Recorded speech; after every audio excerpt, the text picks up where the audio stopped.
1473 کے موسم بہار میں سلطان فاتح اپنی عظیم الشان فوج کے ساتھ مشرق کی طرف آگ قیونلو کے سلطان اوزون حسن کے ساتھ جنگ لڑنے کے لیے روانہ ہوئے۔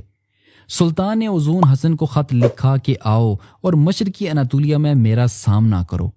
اوزون حسن نے سلطان فاتح کی دعوت کو قبول کیا اور گرمیوں میں ایک بڑی ترکمان فوج کے ساتھ مغرب کی طرف روانہ ہوا۔ اگست میں ملاتیا کے قریب دونوں فوجوں کے ہراول دستوں میں جنگ ہوئی، جس میں حسن مراد پاشا کی فوج کو پیچھے ہٹنا پڑا اور ارزنجان کی طرف بھاگتے ہوئے حسن مراد پاشا دریائے فرات میں ڈوب کر مارا گیا۔ حسن مراد دراصل قسطنطین کا ناجائز بھتیجا تھا جو مسلمان ہو کر عثمانی فوج میں شامل ہوا تھا۔ سلطان فاتح کو اپنے اس پسندیدہ پاشا کی موت کا بے حد صدمہ ہوا اور وہ مہم چھوڑنے کا سوچ ہی رہے تھے کہ اسی دوران اوزون حسن کے سفیر ترکان کے قریب سلطان فاتح کے خیمے میں آئے اور طرابزون، کارامان، ارتنا بیلک اور بنو جاندار کے علاقوں کا مطالبہ کیا۔ ساتھ ہی ایک تھیلا باجرے کا پیش کیا اور کہا کہ اگر تم ہمارے آقا سے لڑنا چاہتے ہو تو تمہاری فوج ان دانوں جتنی ہونی چاہیے۔ سلطان فاتح کا خون کھول اٹھا۔ سلطان نے جواب دیا کہ اپنے آقا کو بتاؤ، جتنی جلدی ان مرغیوں نے یہ باجرہ چگ لیا اتنی ہی جلدی میرے جانثاری ان کے آدمیوں کو نپٹا دیں گے۔ وہ بکریاں چرانا جانتے ہیں، لڑنا نہیں۔ جلد دونوں ترک سلاطین کی فوجیں آؤٹ لک بیلی کی بلند پہاڑیوں کے پاس آمنے سامنے ہوئیں۔ عثمانی فوج کی تعداد 1,00,000 کے قریب تھی۔ سلطان فاتح اور وزیر اعظم محمود پاشا مرکز میں موجود تھے، جہاں کاپی کولو گھڑ سوار، جانثاری پیادہ فوج اور توپ خانہ موجود تھا۔ بائیں بازو پر شہزادے مصطفیٰ اور اناطولیائی فوج تھی اور دائیں بازو پر شہزادے بایزید رومیلیائی فوج کے ساتھ کھڑا تھا۔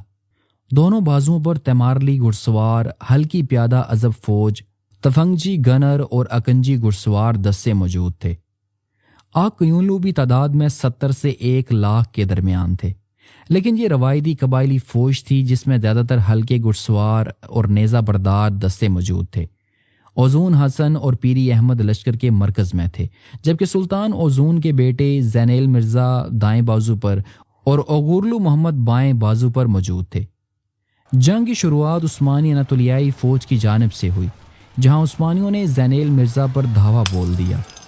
جدید تربیت یافتہ اور بھاری بارود سے لیس عثمانی فوج کے سامنے روایتی قبائلی گھڑ سوار ٹھہر نہ سکے۔ لڑائی کے شور اور زمین سے اڑتی گرد کے دھوئیں میں زینل اپنے گھوڑے سے گر پڑا اور محمود آغا نامی ایک ازب سپاہی نے اسے ختم کر دیا۔ شہزادے کا سر کاٹ کر نیزے پر لہرایا گیا۔ زینل مرزا کی اچانک موت پر آگ قیونلو کا دایاں بازو افراتفری مچاتا ہوا میدان جنگ سے فرار ہو گیا۔ دوسری طرف شہزادے بایزید نے رومیلیائی فوج کے ساتھ اوغورلو محمد پر حملہ کرتے ہوئے اسے پیچھے دھکیل دیا۔ یہاں بھی میدان جنگ ترکوں کے ہاتھ رہا۔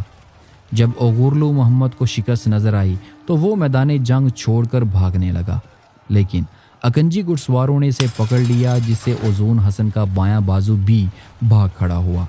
اس کے بعد عثمانی افواج اوزون حسن کی طرف بڑھنے لگی۔ تاریخی کتابوں میں لکھا ہے کہ جب عثمانی فوج دونوں طرف سے حملہ آور ہوئی اور توپوں کے گولے برسنے لگے تو اوزون حسن نے غصے میں پیری احمد کی طرف دیکھ کر کہا، کارمانی خاندان برباد ہو، مجھے عثمانیوں سے کیا دشمنی تھی؟ اور پھر دونوں اوزون حسن اور پیری احمد میدان جنگ سے فرار ہو گئے۔ آؤٹ لک بیلی کی جنگ میں آگ قیونلو کے 30,000 سے زیادہ سپاہی اس جنگ میں مارے، زخمی یا قیدی ہوئے، جبکہ عثمانیوں کا نقصان مخص 1,000 کے قریب تھا۔ آؤٹ لک بیلی کی جنگ کے بعد مشرقی اناطولیہ کا فیصلہ ہو چکا تھا۔ اوزون حسن کا وہ خواب عثمانیوں کو روکنا، بحیرہ روم تک پہنچنا، خود کو تیمور کا وارث ثابت کرنا، سب چکنا چور ہو گیا۔ آگ قیونلو کا چمکتا ستارہ وہیں سے ڈوبنا شروع ہوا اور 15ویں صدی کے باقی سالوں میں یہ سلطنت آہستہ آہستہ بکھرتی چلی گئی۔ اس جنگ نے ایک اور بات یہ بھی ثابت کر دی کہ باقاعدہ تربیت اور توپ خانہ روایتی قبائلی لشکروں کو کہیں پیچھے چھوڑ دیتا ہے۔ سلطان محمد فاتح کے لیے یہ صرف ایک جنگ کی فتح نہیں تھی، یہ پوری دنیا کو پیغام تھا کہ عثمانی سلطنت اپنی سرحدوں کا دفاع کرنا خوب جانتی ہے۔